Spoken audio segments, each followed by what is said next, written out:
Meus irmãos, nós vamos continuar então a nossa meditação na palavra do Senhor. Nós estamos meditando na primeira carta de Paulo aos Coríntios, aos domingos à noite. Eu convido os irmãos então a abrirem suas Bíblias. 1 Coríntios, hoje no capítulo de número 2, a partir do versículo de número 12. 1 Coríntios, capítulo de número 2, a partir do versículo 12. E nós continuaremos no capítulo de número 3 até o versículo de número 4. 1 Coríntios 2, versículo 12. E nós vamos até o capítulo de número 3, versículo de número 4. Diz assim a palavra do Senhor. Ora, nós não temos recebido o Espírito do mundo, e sim o Espírito que vem de Deus, para que conheçamos o que por Deus nos foi dado gratuitamente. Disto também falamos, não em palavras ensinadas pela sabedoria humana, mas ensinadas pelo Espírito, conferindo coisas espirituais com espirituais. Ora, o homem natural não aceita as coisas do Espírito de Deus, porque lhes são loucura, e não pode entendê-las porque elas se discernem espiritualmente. Porém, o homem espiritual julga todas as coisas, mas ele mesmo não é julgado por ninguém. Pois quem conheceu a mente do Senhor que o possa instruir? Nós, porém, temos a mente de Cristo. Eu, porém, irmãos, não vos pude falar como a espirituais, e sim como a carnais, como a crianças em Cristo. Leite vos dei a beber, não vos dei alimento sólido, porque ainda não podíeis suportá-lo, nem ainda agora podeis, porque ainda sois carnais.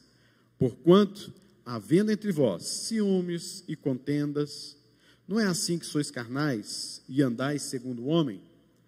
Quando, pois, alguém diz, eu sou de Paulo, e outro, eu de Apolo, não é evidente que andais segundo os homens? Só até aí. Senhor, fale profundamente aos nossos corações, trata com a nossa alma, Senhor, trata com o nosso espírito, nos fortaleça para que possamos andar conforme a palavra do Senhor, ciente de que sem a Tua palavra nós não somos nada, não podemos dar um passo, sem, ó Deus, saber que a Tua palavra é lâmpada para os nossos pés, é luz para os nossos caminhos.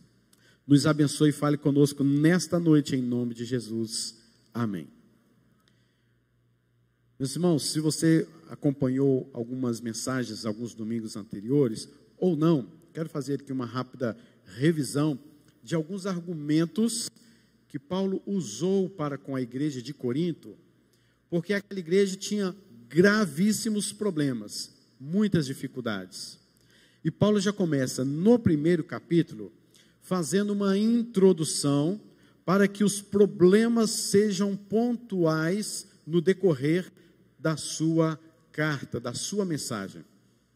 E o primeiro ponto que o apóstolo Paulo trata, dentro já da sua introdução, é um problema gravíssimo dentro da igreja, urgente, porque a igreja estava completamente dividida. Como que ela estava dividida? Cada grupo de pessoas estava assumindo uma postura quase que de adoração, de submissão total a alguns pregadores que por ali passaram. Alguns, então, chegavam a dizer que eu sou de Paulo. Outros diziam, eu sou de Apolo. E outros diziam, eu sou de Cefas, o próprio Pedro. E tinha até mesmo o grupo de Cristo, eu sou de Cristo. Mas nenhum destes grupos, mesmo sendo esse grupo de Cristo, evidenciava realmente uma espiritualidade sadia, uma maturidade espiritual. É impossível uma igreja se dizer corpo de Cristo, mas vive completamente dividida. E Paulo está mostrando para aqueles irmãos que eles estão se achando muito espirituais, buscando uma santidade tal, Mas este conceito, este construto de espiritualidade estava completamente defasado na mente deles. Eles reconstruíram uma nova postura sobre o que é santidade, sobre o que é uma vida espiritual, mas viviam de uma forma completamente equivocada diante daquilo que de fato os apóstolos, dentre eles exclusivamente o apóstolo Paulo, lhes havia ensinado. E Paulo então trata com eles, desde o princípio, como nós vimos, alguns erros que eles estavam então cometendo. Primeiro, o argumento de Paulo, ele compara pregadores e forma grupos. Essa atitude é um reflexo da sabedoria humana e não da sabedoria da cruz de Cristo, não das implicações da cruz de Cristo. Esse tipo de divisão entre vocês é um reflexo daquilo que vocês viveram lá no mundo, pois lá no mundo existiam grupos de pessoas que de fato amavam, idolatravam certas celebridades, filósofos, poetas, etc, etc. Na igreja não funciona assim, é o que Paulo estava dizendo. O segundo argumento que Paulo vai nos mostrar para com esses queridos irmãos de Corinto é sobre a questão da membresia daqueles irmãos, o rol de membros daqueles irmãos, porque eles estavam puxando muito para o lado da questão da elite, do sucesso, da fama, do reconhecimento que o mundo lá fora dava para as pessoas.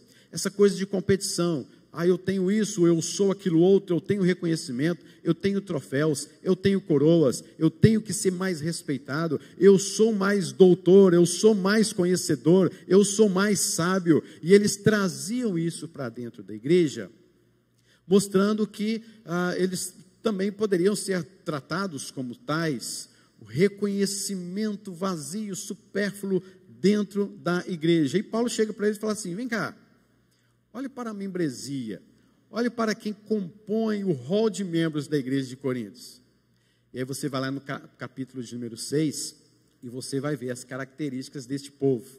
Eram beberrões, eram adultos, eram prostitutos, eram homossexuais, eram ladrões, eram covardes. Todos eles foram transformados pelo Evangelho, e agora eles estão na igreja. Então, o que eles estão procurando? Que glória é essa que eles estão procurando? Se é a glória do mundo, então você está completamente equivocado, porque a glória que vocês têm que procurar é a glória da cruz de Cristo, é a glória de Cristo na vida da igreja. Então olhe para a membresia, se foi alguém chamado dentre os poderosos, dentre aqueles que tiveram nobre nascimento, se foram aqueles que são considerados sábios neste mundo, foram não. E a gente percebe que a igreja cristã do primeiro século sempre foi feita com pessoas humildes, que sabiam do seu lugar e que foram contempladas pela obra do Espírito Santo de Deus em seus corações e transformados. Mas Paulo também nos traz outro argumento, que lembra àquele povo o tipo de pregação, de ensino, que Deus usou através da vida deles para tirá-los das trevas e trazê-los para a luz. Isso está no capítulo de número 2, versículos de número 1 a 4, e também o capítulo 2, versículos de 6 a 12, onde Paulo fala sobre o tipo de pregação. Paulo não usou de meios retóricos, recursos tais e tais, para impressionar as pessoas, como os filósofos daquela época faziam nas praças. Paulo então não usou nenhum tipo de recurso. Ele poderia usar, ele tinha toda a base para usar, porque ele era uma pessoa extremamente preparada, extremamente equipada para fazer uma palestra, para dar um show numa praça e todas as pessoas virem e dizer: eu sou de Paulo. Mas o que Paulo fala no capítulo número 2 é o seguinte: eu preguei a mensagem da cruz, esta mensagem que todos estes filósofos desgostam, criticam, falam contra, não entendem e não compreendem. Eu não usei de sabedoria de palavras para pregar o Evangelho a vocês, eu usei o Evangelho mesmo e vocês foram salvos. Então, do que vocês têm que se gloriar? E o ponto que também nós vemos é que Paulo, ele argumenta que a verdadeira sabedoria, ele falava somente para os experimentados, capítulo número 2, versículo 6, que vimos na nossa última exposição aqui, falando da verdadeira sabedoria, sabedoria essa que nenhum dos poderosos deste século conheceu, porque se tivesse conhecido, jamais teriam crucificado o Senhor Jesus Cristo. Então, o tipo de sabedoria que Paulo pregou a eles não era uma sabedoria conforme a sabedoria que as pessoas sem o Espírito Santo julgavam ter, porque era uma sabedoria vazia, superficial, mas era a pregação de Paulo, vinha da sabedoria de Deus, que nenhum dos poderosos, nenhuma ciência, nenhum de nobre nascimento, nem o mais sábio deste mundo, nem aquele homem que ganhou o prêmio Nobel pôde conhecer. A sabedoria que vinha de Deus. E hoje então o ponto que vamos ver é mais um argumento do apóstolo Paulo para então enfrentar e confrontar o pensamento espiritualístico que aquelas pessoas, a igreja de Corinto, criou, e afirmando que andavam em espiritualidade. Esse é um perigo nosso, queridos. O perigo aqui, que Paulo está tratando, que nós precisamos de aprender, é que devemos tomar cuidado, muito cuidado mesmo, para nós não criarmos modos, jeitos, tipos de sermos crentes. Há muitas pessoas que pensam assim: eu sou crente do meu jeito, este é o meu jeito de pensar, este é o meu jeito de agir. Mas não é assim que a Bíblia nos ensina. Há um único jeito de ser crente: lendo a Bíblia e aprendendo a palavra do Senhor conforme ela nos ensina.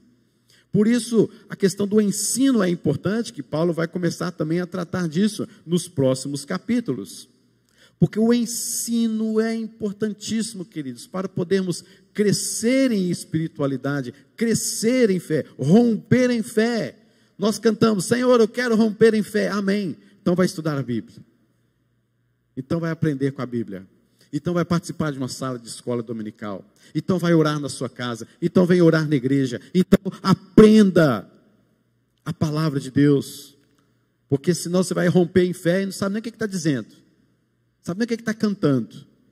Romper em fé é isso. É você ir de acordo com a... Então nós devemos tomar muito cuidado para não criarmos para nós mesmos ou para um grupo de pessoas dentro da nossa igreja, do nosso convívio, da nossa caminhada, padrões de espiritualidade que não estão de fato de acordo com os padrões espirituais que a Bíblia nos mostra, sobre os quais devemos caminhar e andar. E é isso que Paulo está tratando aqui com os irmãos de Coríntios. Deixa eu só abrir esse... Cláudio, me ajuda aqui que eu estou com as mãos ocupadas. Dá um negócio desse para mim aqui. A garganta vai secando, tem que molhar as palavras de vez em quando, né? Meus irmãos, o que nós vamos ver aqui então nesta noite é sobre o que é o verdadeiro homem espiritual. Paulo agora está chegando na sua conclusão deste primeiro ponto, desde quando vimos... Está difícil, hein, Cláudio? Qualquer coisa.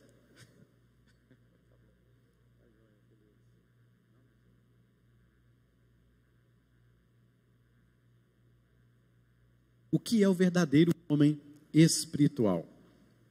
Porque Paulo está mostrando aqui para esses irmãos a conclusão de todas estas argumentações, e agora ele vai fechar este ponto, mas na verdade está abrindo tanto outro.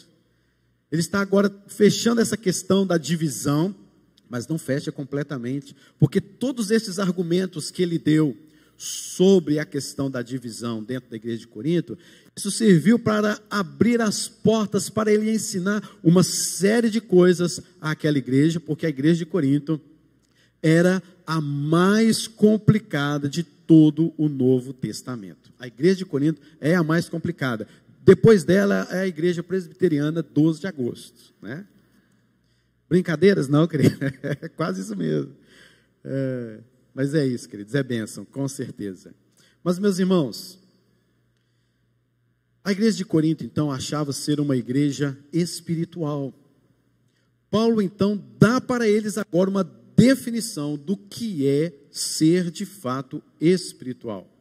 E ele faz isso expondo, mostrando para aqueles irmãos algumas posturas de pessoas diante daquilo que é essencial, a mensagem da cruz. O que Paulo faz? Olha como ele é sábio, né? Segundo o Espírito Santo.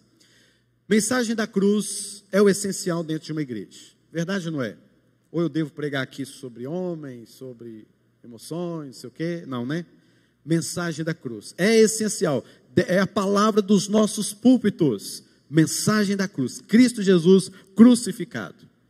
Então o que ele faz para mostrar àqueles homens, aos coríntios, se eles são de fato espirituais? Ele pega algumas posturas de alguns homens, a postura dos homens, diante da mensagem da cruz. Olha, se essa pessoa reage assim, se essa pessoa reage assim, se ela tem esse tipo de postura, ela é isso e aquilo outro. E o homem espiritual é isso, diante da mensagem da cruz. É isso que nós acabamos de ler aqui, nestes textos, no início aqui da nossa exposição. Paulo então, queridos, começa a falar, no versículo de número 13, algo extremamente importante. Ele fala assim: disto também falamos. Disto também falamos. O que Paulo falou? Falamos quem? Paulo está aqui, queridos, levando para os coríntios a ideia de que todos os apóstolos, não somente ele, mas como Apolo, não somente ele, como também Pedro, não somente ele, como também o próprio Cristo, através do seu Espírito Santo, e outros irmãos, os próprios apóstolos, eles falaram e ensinaram doutrinas naquela igreja. Doutrina da cruz de Cristo, do perdão, da vida eterna, da reconciliação com Deus. Então este nós aqui significa os pregadores, os apóstolos, a quem este ministério foi revelado. Paulo então não fazia isso por meio de palavras ensinadas pela sabedoria humana, pois ele até tinha poderes para fazer através da sabedoria humana, mas ele falava acerca de Cristo, da mensagem da cruz, usando as próprias palavras ensinadas pelo Espírito. Então, disto nós falamos com vocês, nós abordamos estes temas com vocês. Vocês não podem reclamar da falta de ensino dentro da igreja. O que vocês precisam é apreender sobre este ensino, é trazer para o coração. Não parece muitas vezes com as nossas igrejas? Porque a gente ensina, prega, você participa da escola dominical e parece que não aprende nada. Parece que não vai para o coração, parece que não há mudança de vida. Parece que não toma rumo, não toma jeito, o negócio continua do mesmo jeito. E Paulo está chamando a atenção desses irmãos exatamente por conta disso. Nós já falamos sobre estas coisas para vocês. No final do versículo de número 13... fala então, vou ler todo o versículo. Disso também falamos não em palavras ensinadas pela sabedoria humana, mas ensinadas pelo Espírito, conferindo coisas espirituais com espirituais.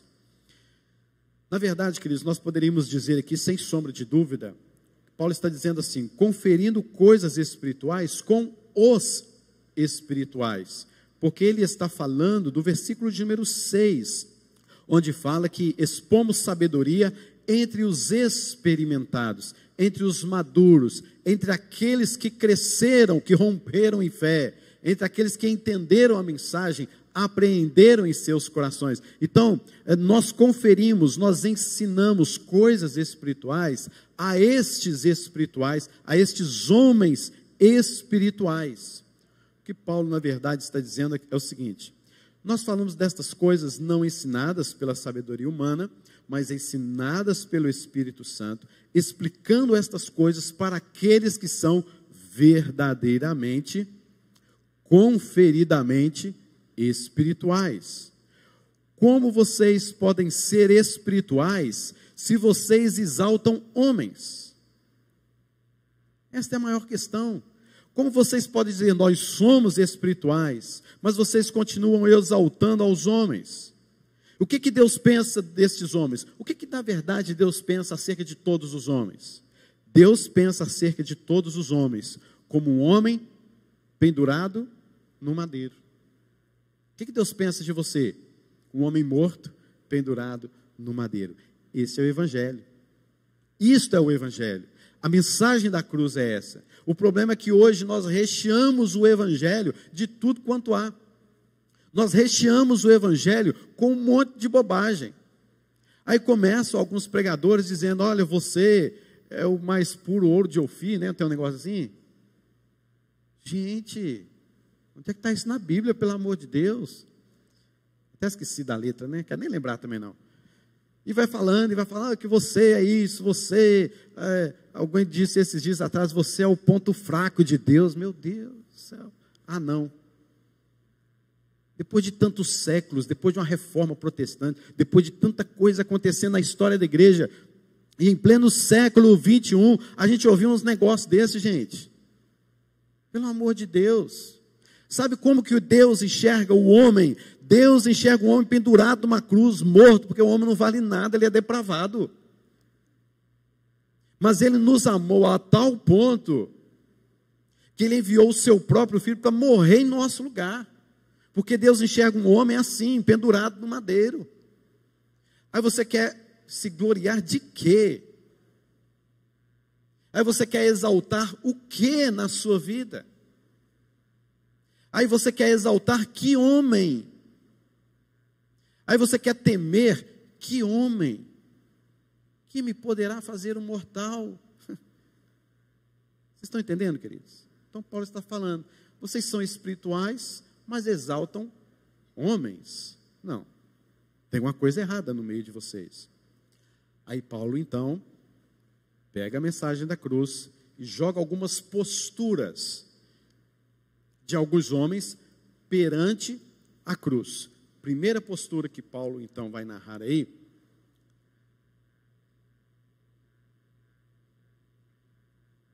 está no versículo de número 14, que fala, ora, o homem natural não aceita as coisas do Espírito de Deus, porque eles são loucura, não pode entendê-las, porque elas se discernem espiritualmente.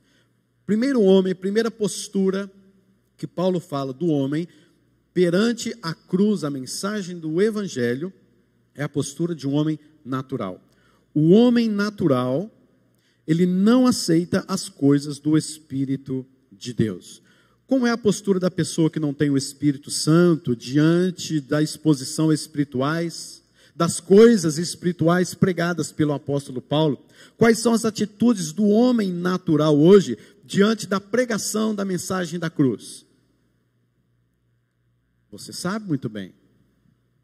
O que Paulo quer dizer com o homem natural, queridos? É aquele homem que nasceu e ele é natural, ele não é convertido. A palavra de Deus, querido, nos fala que em pecado, eu nasci em iniquidade, em pecado concebeu minha mãe. Esse é um homem natural. É um homem que não tem fé. É um homem que vai vivendo, vai crescendo, e ele conquista tudo, ele está por trás de tudo, ele quer mexer em tudo, mas ele é um ateu, ele é incrédulo, ele até talvez sabe que Deus existe, ele até fala sobre Deus, ele até fala, não, eu acredito em Deus, ele até pode ir até uma igreja, mas aquilo não mexe na vida dele. O homem natural, você prega, ele não entende, ele não compreende a mensagem da palavra de Deus. Nós nascemos em pecado concebeu minha mãe. Um parênteses rápido nisso que eu gostaria de falar, queridos, toda criança nasce em pecado. Não tem esse negócio de, criança é tão inocente, né? Criança é ingênua, criança é não sei o quê. Vem com essa não. Criança não é ingênua coisa nenhuma não. Sabe por que criança chora, né? Criança chora porque quer alguma coisa, mesmo bebê. Já é depravada, já é mentirosa desde cedo. Porque ela chora, ela faz birra, porque ela quer alguma coisa, entende? Isso é só um aspecto. Então não tem esse negócio de criança, criança sem pecado, criança porque não sei o quê, nada disso. O que a Bíblia nos mostra é que a criança nasce em pecado, a criança já nasce condenada e ela precisa da manifestação do Espírito Santo de Deus na sua vida, para que haja conversão, para que haja o Espírito Santo, para que haja algo envolvendo a vida dela, e ela então passa a entender as coisas espirituais. Pastor, então o senhor não crê em salvação de crianças? Olha, gente, lógico que creio. Você acha que Deus não faz uma bênção na vida das nossas crianças? as crianças são dele, os adultos são dele, os eleitos são dele. Então, só fechando esse parênteses, porque tem muitas pessoas, às vezes, que acham que criança é tão bonitinha, ingênua e inocente, que nem tem pecado. Tem pecado, e muito. Você não tem ideia, né? Mas olha só, este é o homem natural, que não aceita as coisas de Deus. Por natureza, queridos, a palavra de Deus nos fala, por natureza, nós nascemos inimigos de Deus. Por natureza, nós nascemos em rebeldia contra Deus. E nós não podemos conhecer as coisas de Deus, porque nós somos herdeiro de uma geração corrompida, incrédula. Nós somos filhos de Adão, nós somos filhos de Eva, nós somos expulsos do jardim.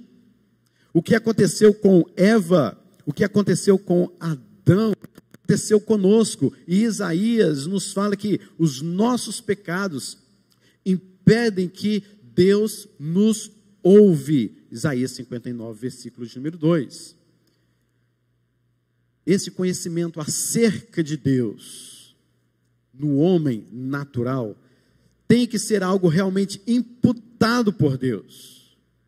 Tem que ser uma transformação do Espírito Santo, algo especial do Espírito Santo no coração desta pessoa, porque caso contrário, ele continuará sendo um homem natural. Ele não aceita as coisas do Espírito, ele não aceita a cruz, ele não aceita a ressurreição, ele não crê na vida eterna, ele não entende o perdão de Deus, ele não entende a esperança da glória de Deus. Tudo que tem a ver com Deus é o Espírito Santo que encarrega de revelar. E quando a Bíblia fala, então, o homem natural não aceita, o homem natural não dá as boas-vindas, ele não recebe aquilo, porque ele não consegue discernir. O homem natural, como um dia eu fui, como você um dia foi, ele não tem esse discernimento, as coisas não fecham. O evangelho para ele é loucura, e nós já vimos isso aqui nos capítulos anteriores, é loucura. E se o homem natural pudesse entender as coisas do Espírito Santo de Deus, muitos sábios e poderosos não teriam crucificado o Senhor da glória. É o que Paulo então está dizendo no versículo de número 8 do capítulo de número 2. Por que que este homem natural é um homem natural? Porque o evangelho é loucura para ele. Como pode um Deus santo, puro, matar o seu filho? É loucura. E outra coisa que Paulo fala, porque eles são loucura e não pode entender. Entender aqui está no sentido intelectual mesmo, queridos. Intelectual. Ele não consegue entender estas coisas do evangelho, da graça de Cristo, que um dia a nós, a mim e a você, foi nos dado gratuitamente, só para nós, tá? Gratuito, e para todos aqueles a quem Deus chamar. Isso está aí no versículo de número 12, não pode entender, não há compreensão dentro daquilo que lhe é pregado, daquilo que lhe é ensinado. Este é o homem natural. Então, o homem natural, diante da mensagem da cruz, não aceita as coisas do Espírito de Deus porque eles são loucura, não pode entendê-las porque elas se discernem espiritualmente. Segunda postura, diante da mensagem da cruz, então, que Paulo vem nos falar, é da postura do homem espiritual. Versículo de número 15, porém o homem espiritual julga todas as coisas, mas ele mesmo não é julgado por ninguém. A palavra julga aqui ele consegue entender, ele consegue avaliar, ele consegue receber todas as coisas que o Espírito Santo de Deus ensina. Vai falar para alguém que um homem foi engolido por um grande peixe, ficou no ventre desse peixe durante 3 dias, 3 noites, depois saiu vivo, vomitado, lambrecado, fedido, com o vômito daquele peixe. É loucura isso para a ciência? De jeito nenhum, jamais. Só o fato de ele penetrar na boca ali do peixe e passar por todos os sistemas ali do peixe, ficar lá naquele lugar onde os alimentos são processados no peixe, já era suficiente para ele ter se acabado, se derretido, morto. Agora, 3 dias? Ah, gente, não vem com essa história não. Essa é história para boi dormir, não é não? Mas o homem natural pensa assim, mas o homem espiritual sabe o que está por detrás disso. Porque Jonas foi um sinal da morte e da ressurreição de Cristo. Porque Cristo, o próprio Cristo disse, vocês querem um sinal? Um sinal lhes foi dado. Jonas, 3 dias e 3 noites do ventre do peixe, assim importa também que o homem, o Filho de Deus, seja crucificado e morto. E durante 3 dias e 3 noites ele vai ficar morto, mas ele ressuscitará. Mas o homem natural não vai entender isso, mas o espiritual, ele julga todas as coisas, ele avalia todas as coisas. Ele recebe tudo isso e sabe que é o Espírito Santo de Deus que ensina. E é o homem, então, vem julgando, analisando todas as coisas e entende que é algo do Espírito Santo de Deus. E ele não é julgado por ninguém. Não quer dizer que os cristãos jamais serão julgados. Paulo trata disso no próprio capítulo 14, 29. Mas em vez disso, o crente não pode ser julgado pelos descrentes. Eles são incapazes de julgar um crente espiritualmente verdadeiro. O crente, ele é julgado com base na palavra de Deus. Porque até então, a gente sabe, afinal, que são as escrituras, e não as regras, regulamentos humanos, que julgam de fato o homem espiritual. A nossa postura como um homem espiritual não é medida segundo a medida do mundo. Por isso, Paulo diz, mas ele não é julgado por ninguém, mas ele é julgado pela própria palavra, pelo próprio ensino, pelo próprio evangelho. Meus irmãos, por que um amigo seu descrente às vezes questiona muito sobre a sua postura, sobre a sua maneira de viver? Por que ele não aceita as coisas de Deus? Por que muitas vezes nós somos criticados e vai para a mídia fora, e pessoas criticando-nos, dizendo que vão fechar igrejas, dizendo que vão fazer não sei o que com pastores, dizendo porque nós somos quadrados demais, nós somos antigos demais, nós vivemos no passado demais, que nós temos que abrir a nossa visão para o mundo moderno. Por que o homem natural está dizendo isso? Porque eles são loucuras, as coisas espirituais, mas eles não têm nenhuma forma de nos julgar, porque o que nos julga é Deus. O que nos julga é a palavra, é a revelação de Deus. Então, estas coisas acontecem porque é o homem natural tentando entender, e ele não quer entender, na verdade, aquilo que se discerne espiritualmente. Então a igreja, ela passa por esses percalços de críticas, de avaliações, por conta simplesmente de homem natural, homem espiritual. Só isso. É só isso. No momento em que este homem natural ter um encontro com o Senhor Jesus Cristo, o Espírito Santo, ele vai entender todas as coisas e vai falar assim, era assim? Eu falava contra isso? Agora eu estou entendendo.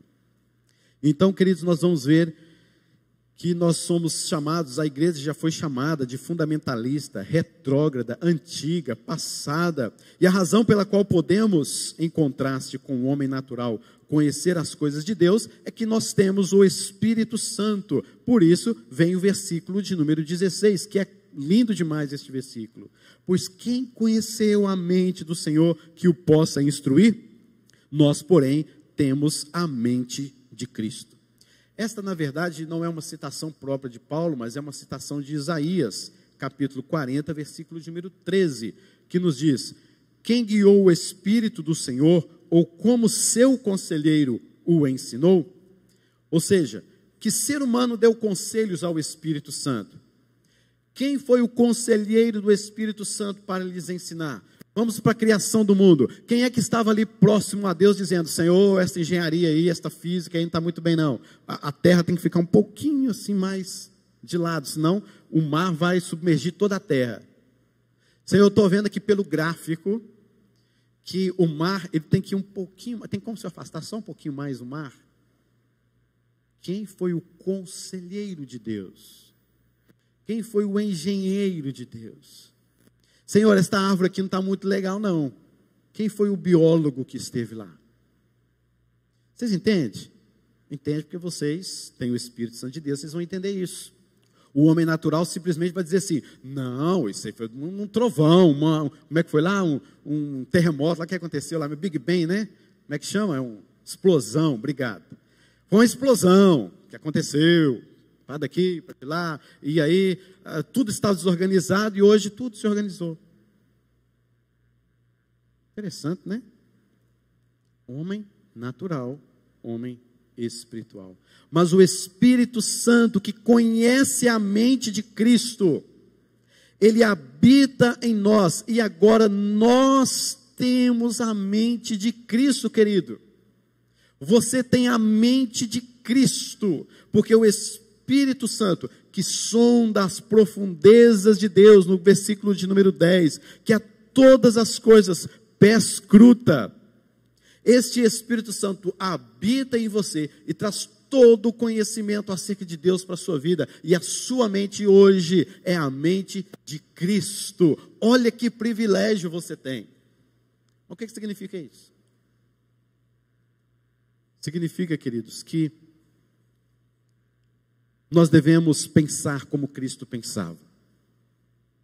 Significa que nós temos que olhar para o mundo como Jesus olhava. Significa que nós temos que ter a mesma visão do Senhor Jesus, porque nós temos a mente de Cristo. Nós somos movidos agora pela palavra de Cristo, pelo ensino de Cristo. Como essa perspectiva nos é passada? Pelo Espírito Santo, então, que nos é dado, para que nós pudéssemos conhecer essas coisas. Sem o Espírito Santo de Deus, eu não vou entender a visão de Jesus. Sem o Espírito Santo de Deus, eu não vou ter a mente de Cristo. Então você tem que, ao ter a mente de Cristo, você vai estudar a palavra, você vai meditar na palavra e vai entender como que Jesus Cristo tratou os homens, os incrédulos, uma adúltera, um ladrão, um corrupto, você. Aí você começa a entender as coisas na visão de Jesus, porque você, diz a palavra, nós, porém, temos a mente de Cristo. Ser espiritual é ver as coisas na perspectiva de Jesus, é ter compreensão profunda do que é a cruz, a mensagem da cruz e as suas implicações. E Paulo junta tudo isso e confronta estes coríntios no problema fundamental das divisões. E Paulo agora vai apertar um pouquinho mais, no capítulo de número 3, versículos 1 a 4. Paulo começa a falar assim, então, vocês não são espirituais como vocês se consideram. Paulo pegou pesado aí. Mas depois de falar capítulo 1, capítulo 2... começando o capítulo número 3, está na hora de apertar o cinto desse povo. Aí Paulo fala exatamente sobre isso. Vocês não são espirituais como vocês imaginam. Paulo faz um confronto direto, ele pega na veia desses irmãos. Reação dos coríntios. Poderiam então ter alguma reação de Cristo, dos coríntios. Nós temos a mente de Cristo.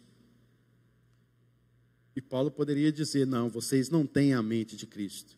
E eu, por isso, eu não pude falar com vocês como a espirituais, mas como carnais. Vocês são carnais. Aí vem uma outra postura do apóstolo Paulo, que na verdade se confunde muito com aquilo que Scofield, um homem, um grande teólogo, na verdade, ele começou a expor esta noção, inclusive dentro da sua própria Bíblia, nos seus comentários, que existem 3 tipos de crente. O crente natural, o crente carnal e o crente espiritual. Então, se você é natural, porque ainda você está meio assim, tal, precisa de algumas coisas. O crente espiritual, que ora, que busca, que é crente mesmo. E o crente carnal. O crente carnal, baseado nesta visão, é aquele crente que é crente, mas ele tem ainda muitas coisas da imoralidade praticado na sua vida. Mas é crente. Meus irmãos, tem nada disso não. Não existe crente carnal. Grave bem isso, meus irmãos.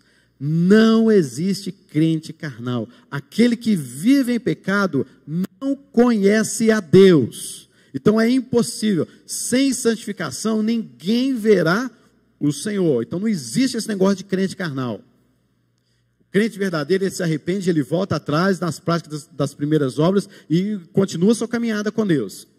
Crente que permanece no pecado, existe isso não. Mas o que Paulo então está querendo dizer como crente carnal? Ele mesmo explica. Ele mesmo vai abrindo um leque aí no versículo de número 1. Eu, porém, irmãos, não vos pude falar como a espirituais, e sim como a carnais. E ele vai abrindo um leque, como a crianças em Cristo. O crente carnal, ele é crente, ele é salvo, mas ele é carnal. Pastor, o que significa isso? Ele é criança. Ele não amadurece, ele não cresce, ele não desenvolve a vida espiritual. Ele está há 20 anos na igreja, é a mesma coisa. Não cresce. Meus irmãos, já conversamos entre pastores. E sabe uma das maiores frustrações dentre nós pastores? Não é que a gente é o melhor, os melhores, etc. não. A maior frustração de pastores hoje é o fato de você ensina, prega, fala do pecado, fala da santidade, fala de Deus, fala da glória de Cristo. E as pessoas não aprendem. A vida continua a mesma. Não há arrependimento. Os pecados continuam o mesmo. Se eu sair desta igreja aqui, presbiteriana 12 de agosto, e voltar lá para Minas, e ir lá para o Pará, e ir lá para Belém, e lá para não sei das quantas, onde, como se diz, onde o Judas perdeu a bota, eu vou encontrar gente carnal, crente carnal, que não cresce, que não amadurece, que não vai para frente. É disso que Paulo está tratando. E Paulo está chegando nos Coríntios dizendo assim: vocês são esses crentes, vocês não crescem, vocês não amadurecem. A gente fala da cruz, a gente fala das doutrinas, a gente fala da regeneração, a gente fala da obra do Espírito Santo, a gente fala que vocês têm que se encher do Espírito Santo, a gente fala para vocês orar, a gente fala para vocês vigiar, a gente fala para vocês ficarem firmes na palavra do Senhor. A palavra do Senhor é lâmpada para o seu pé, é luz para o seu caminho, e vocês continuam do mesmo jeito. As decisões que vocês tomam são as decisões como um homem natural. Mesmo sendo crentes, vocês estão tomando atitudes de um homem natural. Mesmo sendo crentes, vocês estão assumindo posturas diante da cruz de Cristo como um homem natural. E isso, Paulo, você pode perceber que Paulo fala de um tempo aqui, ainda que rapidamente. Ele fala no versículo número 1, não vos pude falar. Esse pude falar é quando Paulo esteve com eles. E ele continua ainda dizendo, no versículo número 2, leite vos dê a beber, não vos dê alimento sólido, porque ainda, olha só, da outra vez que eu estive aqui, eu não pude falar com vocês como espirituais, mas como carnais, como crianças. Agora eu estou aqui falando para vocês, eu estou ainda com leite. Meu Deus do céu. Gente, meus irmãos, nós precisamos crescer na graça, no conhecimento do Senhor Jesus Cristo. Meus irmãos, nós precisamos aprender a desenvolver a nossa salvação. Isso implica em negar a si mesmo, isso implica em orar mais, isso implica em vigiar mais, isso implica, queridos, em ter um bom casamento, em ter a educação dos filhos, colocar Deus em primeiro lugar. Nós precisamos progredir, queridos, senão vai entrar o próximo século, a próxima geração, os nossos filhos, os nossos netos, e não verão em nós marcas de um homem, de uma mulher, de uma mãe, de um pai, verdadeiramente espiritual. Pelo amor de Deus, meus irmãos, as nossas crianças, os seus filhos estão em jogo nesse negócio. Já pararam para pensar nisso? É o seu filho, é a sua filha que está em jogo também. É a sua vida, é a sua geração, é a sua história. E se você for um crente carnal, uma criança, e não crescer, e não amadurecer, e não progredir na fé, meus irmãos, você está sendo sujeito a todas as artimanhas do inimigo contra a sua vida e contra a sua família, e você vai ficar lá ainda, me dá leitinho? Quero leitinho. Vai chorar, vai embirrar. Quanta imaturidade presente no meio da igreja. Ontem mesmo ouvimos uma história, e eu já vi essa história presencialmente, né? De pessoas que estavam 10 anos na superintendência da escola bíblica dominical. Aí resolveram mudar o sistema. 10 anos, né, gente? Está na hora de mudar, né? Vamos mudar isso aí. Aí chegou perto daquela pessoa e falou, olha, agora nós vamos mudar, nós vamos colocar o superintendente. A pessoa foi embora, vocês não gostam de mim, porque ninguém me honra, ninguém, né? Fui desonrado naquela igreja. Vocês estão entendendo? Imaturidade. Vocês são carnais. Paulo então, queridos, para encerrarmos, Paulo está respondendo assim para eles. Para fechar, vocês estão construindo uma noção de espiritualidade fora daquilo que nós temos ensinado a vocês por revelação direta do Espírito Santo. Esse construto que vocês fizeram acerca de uma espiritualidade faz com que vocês entendam a santificação de uma forma errada. E isso atinge diretamente a vida cristã de santificação que vocês têm que viver diante de Deus. Então, se você tem uma noção errada do que é uma vida espiritual sadia, isso vai influenciar a sua vida de santificação.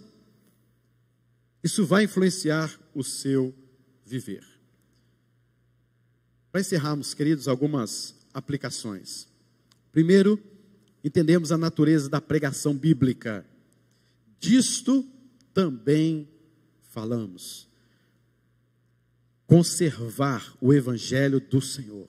Saber lidar com verdadeiras pregações de mensagens bíblicas, edificantes, exortativas, consoladoras, do evangelho simples, da graça do Senhor. Valorize uma verdadeira pregação, um verdadeiro ensino. Segundo lugar, queridos, sem a revelação do Espírito Santo, as pessoas nunca entenderão a mensagem da cruz e suas implicações, porque elas são avessas, elas têm a mente natural. Terceiro lugar, queridos, a definição correta do que é ser espiritual. Na igreja de Corinto havia muito manifestação de dons de língua, profecias, dom de serviço, de socorro. A igreja de Corinto tinha todos os dons. E Paulo está falando assim, isso não é importante. O que é importante é que vocês tenham a mente de Cristo primeiro. Isso aí é consequência.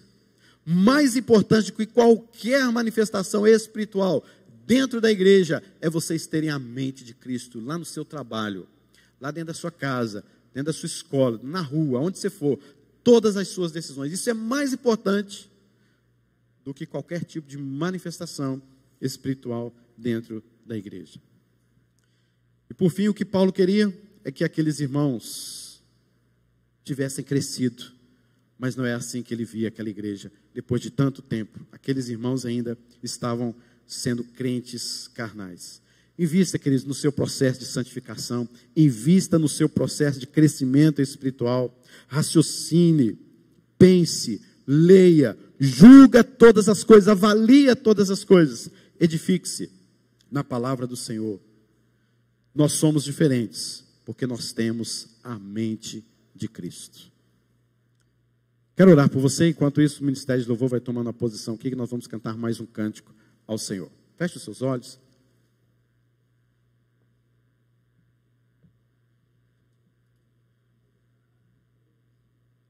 Abra, Senhor, os olhos do nosso coração, para que possamos ver, Deus, a Tua mensagem sendo a lâmpada verdadeiramente para os nossos pés. Senhor, livra-nos da carnalidade. Tanto, Deus, aquela carnalidade imoral, sim, Senhor, nós pedimos o perdão do Senhor, a graça do Senhor sobre nós.